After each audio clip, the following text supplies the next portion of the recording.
Welcome to PG education UG TRB class. இந்த வீடியோவில் unit 1 மெக்கானிக்ஸில் impulse தான் பார்க்க போகிறோம்.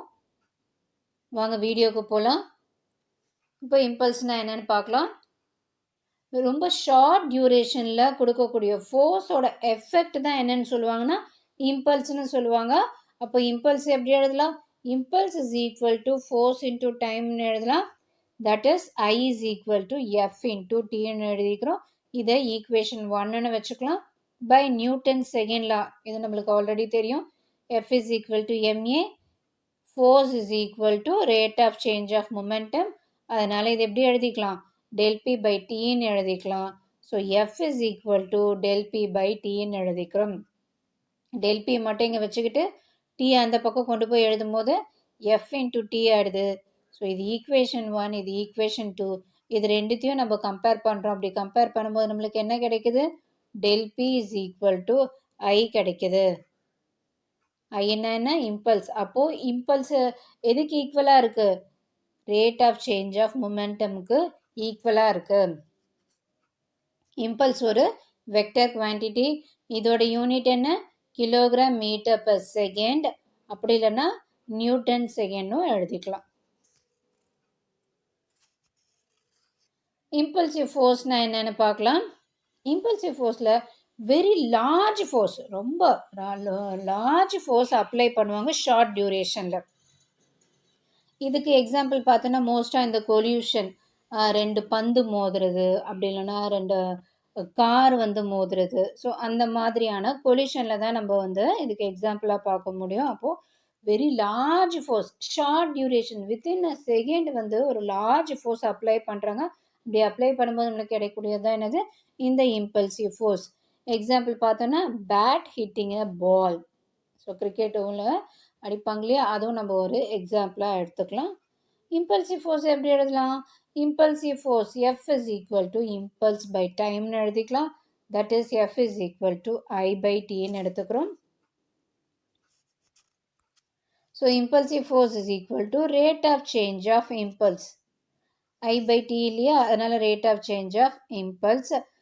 இம்பல்சிவ் ஃபோர்ஸோட unit kilogram metre per second square, அப்படி இல்லைன்னா நியூட்டன். இது ஒரு வெக்டர் குவான்டிட்டி.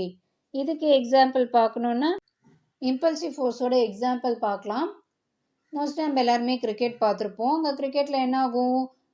பிளேயர்ஸ்லாம் விளையாடிட்டு இருப்பாங்க. அப்போது அந்த பேட்டிங் பண்ணிகிட்டு இருக்காங்க. அந்த பேட்டால் பாலை ஹிட் பண்ணுவாங்க. அந்த ஹிட் பண்ணுறக்கூடிய அந்த பாலோட ஃபோர்ஸ் பார்த்தோன்னா ரொம்ப லார்ஜ் ஃபோர்ஸாக இருக்குது. அந்த லார்ஜ் ஃபோர்ஸாக இருக்கிறத கேட்சர் என்ன பண்ணணும்னு நினைக்கிறாரு? பாலை கேட்ச் பண்ணணும்னு நினைக்கிறாரு. அப்படி பண்ணும்போது அந்த பாலோட இம்பேக்ட் எப்படி இருக்கும்? அதிகமாக இருக்கும். ஸோ அதனால் அவர் என்ன பண்ணுறாருன்னா கையை அப்படியே பேக்வேர்ட்ஸாக கொண்டு போகிறாரு. ஸோ தட் பேக்வேர்ட்ஸாக கொண்டு போகிறதுனால இந்த கொலிஷன் டைம் அதிகமாகும். அப்படி அதிகமாகும் போது என்ன பண்ணிடலாம்? அவர் அந்த பாலை கேட்ச் பண்ணும்போது அதோட இம்பல்சிவ் ஃபோர்ஸோட இம்பேக்ட் என்னவாக இருக்கும்? ஸோ அவ்வளோவா இருக்காது. அதனால தான் பேக்வேர்ட்ஸாக கொண்டு போகிறாங்க. நான் ப்ராப்ளம் பார்க்கலாம். First problem. A body of mass 0.25 kg moving with velocity 12 meter per second is stopped by applying a force of 0.6 Newton. Calculate the time taken to stop the body.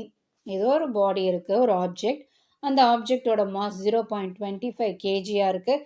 அதோட velocity என்ன? 12 metre per செகண்டில் அது move ஆகிட்டுருக்கு. ஒரு force கொடுத்து அதை என்ன பண்ணுறாங்க? ஸ்டாப் பண்ணுறாங்க. அதோட ஃபோர்ஸ் என்ன? 0.6 நியூட்டன் ஃபோர்ஸ் கொடுத்து அதை ஸ்டாப் பண்ண வைக்கிறாங்க. ஸோ அதோட டைம் டேக்கன் என்ன ஆச்சு? அந்த பாடி ஸ்டாப் பண்ண வைக்கிறதுக்கு எவ்வளோ டைம் எடுத்துக்கிச்சு? அதுதான் இப்போ நம்ம கேல்குலேட் பண்ணணும். கிவன் பார்க்கலாம். So mass of the object என்ன கொடுத்துருந்தாங்க? 0.25 kg கொடுத்துருந்தாங்க. இனிஷியல் வெலாசிட்டி என்ன? 12 மீட்டர் பர் செகண்ட். ஸோ அந்த வெலாசிட்டியில் தான் அது மூவ் ஆகிட்டு இருந்தது. இப்போ ஒரு ஃபோர்ஸ் கொடுத்து அதை ஸ்டாப் பண்ணுறாங்க இல்லையா, அதனால் ஃபைனல் வெலாசிட்டி என்ன ஆயிடுச்சு? ஸ்டாப் ஆனதுனால 0 ஆயிடுச்சு. ஃபோர்ஸ் என்ன? -0.6 நியூட்டன். ஏன் மைனஸ்லாம்? ஃபோர்ஸ் மோஷனோட ஆப்போசிட் டைரக்ஷன் இருக்குது, அதனால் -0.6 நியூட்டன் எழுதிக்கிட்டோம். இப்போ நம்ம இனிஷியல் மூமெண்டம் ஃபைண்ட் அவுட் பண்ணணும். அப்புறமா ஃபைனல் மூமெண்டம் ஃபைண்ட் அவுட் பண்ணணும். இனிஷியல் மொமெண்டம் ஃபைண்ட் அவுட் பண்ணோன்னா அதோட ஃபார்முலா என்ன? P is equal to mv. Initial மொமெண்டம்ன்றதுனால PI is equal to mvi. Mass என்னன்னு பார்த்தோம்? 0.25 kgன்னு பார்த்தோம். வெலாசிட்டி இனிஷியல் வெலாசிட்டி 12ன்னு பார்த்தோம். ஸோ ரெண்டுத்தையும் மல்டிப்ளை பண்ணும்போது 3 கிடைக்குது. ஃபைனல் மொமெண்டம் வேணும்னா PF is equal to mvf. Already mass தெரியும் 12. ஃபைனல் வெலாசிட்டி என்ன? 0. ஸோ அதனால் இதை மல்டிப்ளை பண்ணால் 0 தான் கிடைக்கும். So final momentum 0, initial momentum என்ன? 3. இப்போ நம்ம என்ன பண்ணுறோம்? Rate of change of momentum இருக்கும் இல்லையா? ஸோ அதனால் வந்து del P ஃபைண்ட் அவுட் பண்ணுறோம். அப்போ del P is equal to PF minus PI, which is equal to final momentum 0 minus PI is equal to 3 கிடைக்குது. இது ரெண்டுத்தையும் மைனஸ் பண்ணுனா -3 kg metre per second. del P யோட value find out பண்ணியிருக்கோம். இப்போ நம்மளுக்கு என்ன தேவை? டைம் தான் தேவை. டைம் ஃபைண்ட் அவுட் பண்ணோன்னா del P is equal to F into T அந்த ஃபார்முலா யூஸ் பண்ணிக்கிறோம். del P ஆல்ரெடி நம்ம ஃபைண்ட் அவுட் பண்ணதை எழுதிக்கலாம். இந்த T தான் நம்மளுக்கு வேணும். Fஐ கீழே கொண்டு போயிடலாம். ஃபோர்ஸ் எவ்வளோ கொடுத்தாங்க? -0.6ன்னு கொடுத்தாங்க. இதுவும் மேலேயும் மைனஸ் கீழேயும் மைனஸ். ஸோ அதனால் என்ன எழுதலாம்? 3 divided by 0.6. இது ரெண்டுத்தையும் டிவைட் பண்ணால் வரக்கூடிய answer T is equal to 5 second. அப்போது எவ்வளோ செகண்டில் அதை ஸ்டாப் பண்ணாங்க? ஜஸ்ட் 5 செகண்டில் அதை ஸ்டாப் பண்ணியிருக்காங்க. நெக்ஸ்ட் ஒன் பார்க்கலாம். A cricket ball of mass 150 gram moving with velocity of 15 meter per second is brought to rest by a player in 0.05 second. Calculate the impulse and the average force exerted by the player. இங்கே என்ன சொல்கிறாங்க? ஒரு cricket ball இருக்குது. அந்த பாலோட mass என்ன? 150 கிராமாக இருக்குது. அது எவ்வளோ வெலாசிட்டியில் மூவ் ஆகிட்டுருக்கு? 15 மீட்டர் per செகண்டில் மூவ் ஆகிட்டுருக்கு. அதை ரெஸ்ட்டுக்கு கொண்டு வரணும்னு நினைக்கிறாங்க. அதை ஸ்டாப் பண்ண நினைக்கிறாங்க. எவ்வளோ செகண்டில்? 0.05 செகண்டில் ஸ்டாப் பண்ணுறாங்க. அப்போது எவ்வளோ இம்பல்ஸ் இருக்கும், அதோட ஆவரேஜான ஃபோர்ஸ் எவ்வளோ அப்ளை பண்ணியிருப்பாங்க அந்த பிளேயர், அதுதான் இங்கே வந்து நம்ம ஃபைண்ட் அவுட் பண்ணக்கூடியது. ஓகே, ஃபஸ்ட்டு கிவன் எடுத்து எழுதிக்கலாம். கிவன் என்ன? மாஸ் வந்து 150 கிராம். கிராமாக இருக்கிறது என்ன பண்ணிக்கலாம்? கிலோகிராமாக கன்வெர்ட் பண்ணிக்கலாம். அடுத்தது இனிஷியல் வெலாசிட்டி 15. ஃபைனல் வெலாசிட்டி என்ன? அது வந்து நம்ம ஸ்டாப் பண்ணுறோம் இல்லையா? அதனால் ஃபைனல் வெலாசிட்டி 0. டைம் வந்து 0.05 செகண்ட். ஓகே, இம்பல்ஸை ஃபைண்ட் அவுட் பண்ணோம்னா impulse is equal to m into v minus u. எம்மோட வேல்யூ 0.15. அடுத்தது ஃபைனல் வெலாசிட்டியோட வேல்யூ 0, இனிஷியல் வெலாசிட்டியோட வேல்யூ -15. ஸோ இது ரெண்டுத்தையும் மைனஸ் பண்ணால் -15 தான் வரும். ஸோ இது ரெண்டுத்தையும் மல்டிப்ளை பண்ணும்போது நம்மளுக்கு கிடைக்கக்கூடியது 2.25 நியூட்டன் செகண்ட் கிடச்சிருக்கு.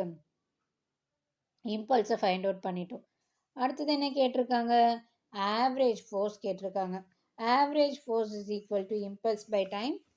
இப்போ நம்ம ஃபைண்ட் அவுட் பண்ண இம்பல்ஸ் வேல்யூ எடுத்துகிட்டு வந்து சப்ஸ்டியூட் பண்ணிக்கலாம். அடுத்தது டைம் என்னன்னு கொடுத்துருந்தாங்க? 0.05 செகண்ட் கொடுத்துருந்தாங்க. இது ரெண்டுத்தையும் வந்து நம்ம என்ன பண்ணிக்கலாம்? ஸோ 100ஆல் மல்டிப்ளை பண்ணிவிட்டு 225/5ன்னு எடுத்துக்கிறோம். அப்படி எடுத்துக்கும் போது இதையும் டிவைட் பண்ணால் கிடைக்கக்கூடிய ஆன்சர் -45 நியூட்டன். ஃபோர்ஸ் ஏன் நெகட்டிவில் கிடச்சிருக்கு? அந்த பாடியோட மோஷனுக்கு ஆப்போசிட் டைரக்ஷனில் ஃபோர்ஸ் கொடுத்துருக்காங்க, அப்ளை பண்ணியிருக்காங்க. அதனால தான் வந்து மைனஸில் கிடச்சிருக்கு.